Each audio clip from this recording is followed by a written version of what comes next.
The Israeli Jew that told Tommy Robinson there's a special place in hell for the UK has doubled down on his comment and said that anyone offended by it is obviously anti-Semitic and taking it out of context. And I said there's a special place in hell for the British. You know, the UK has got a special place in my heart because on the one hand, they really helped give birth to the Jewish state in World War I. The Balfour Declaration, the San Remo Accords, the mandate for a Jewish Palestine, the UK was at the forefront of that. And then they turned on us. Yeah, I was about to say that. They turned on us, man. And therefore they have a special place in hell. All those anti-Semites are people looking to dismiss Tommy Robinson that are taking this thing out of context. Talk about cry out in pain as they strike you. Let me just be clear. Britain is a sovereign Christian nation. We are under no obligation to support Israel or any foreign nation for that matter. But that man and every single one of his countrymen believe that you and I and your family, your wife, husbands, parents, grandparents, your children, your grandchildren, all deserve to go to hell unless we support the Jewish people in Israel. So J.D. Vance is visiting Israel right now, and while he's there, the Israelis passed this annexation bill that says they're going to annex the West Bank, even though Trump has specifically said don't do that. So as J.D. Vance is there, they're kind of humiliating him and saying we're going to do what we want. So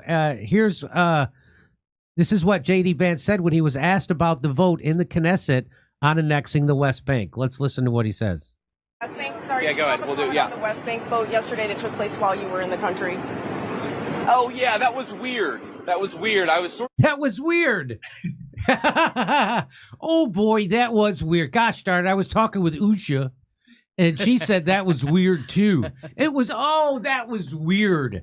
Do you see how this is my favorite thing he's ever said? Oh, that was weird. You mean that was humiliating and they were showing you who's boss and that they don't give an F about what you say and what you do? In fact, they waited till you were in the country so they could extra humiliate you this way? Yeah, it is weird.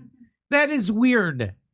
So let's do it again. Here we go. Sorry, yeah, go ahead. We'll do. Yeah. The West Bank vote yesterday that took place while you were in the country.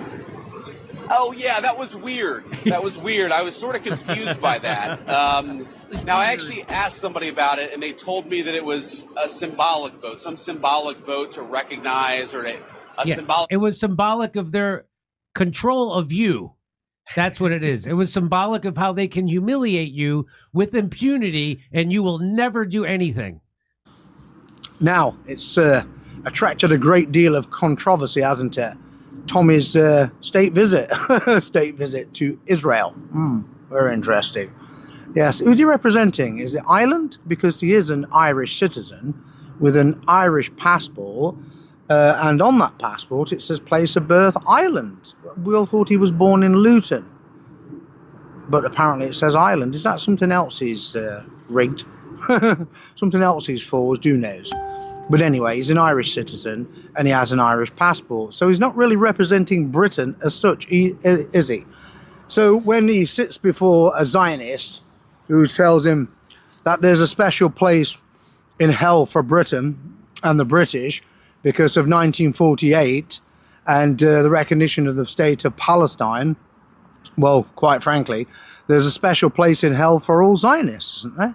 Particularly those who murdered a raft of British soldiers. They should apologize for that.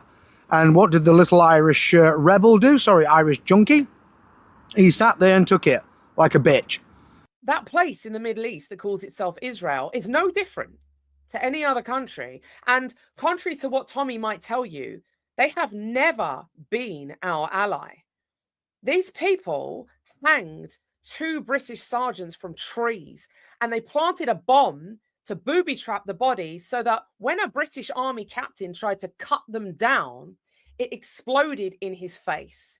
These people bombed the British Army headquarters in the King David Hotel and killed over 90 people.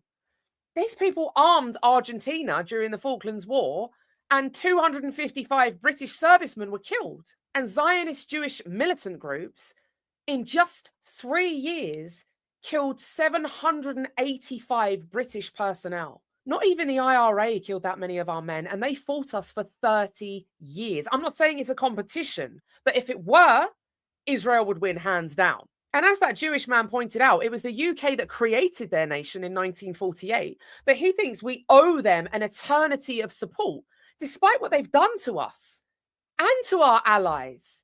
If you don't know about the USS Liberty, look it up. I'm not even surprised by what he said, because I know my nation's history. I know what these people think of us. I know what they've done to us. But what I'm sickened by is Tommy Robinson's response, or lack thereof. This man that hails himself a great British patriot said nothing as a foreigner told him there's a special place in hell for the UK for turning our backs on the Jewish people. It was symbolic of how they can humiliate you with impunity and you will never do anything. That's what the symbolism there was. It definitely was symbolic, and it was symbolic of who is the boss, and the boss is Israel over you. That's what it was symbolic of. Let's see what else he says. Vote to annex the West Bank. I mean, what I would say to that is when I asked about it, somebody told me that it was a political stunt, that it had no practical significance. It was purely symbolic. I mean, look, if it was a political stunt, it was a very stupid political stunt, and I personally take some insult to it. The West Bank. Oh, so it wasn't just weird. It was, you know what it was. It was an insult to you personally to try to humiliate you and let you know who's boss. So at first he was like, it's just weird. Now it's like, I'm actually insulted by this. It's weird that you'd be insulted by something weird. And this performance is by far the most humiliating. It has been a ritual humiliation. They've taken their little goy slop puppet over to Israel on a state-funded visit and ritually humiliated him, and he's just sat there and taken it.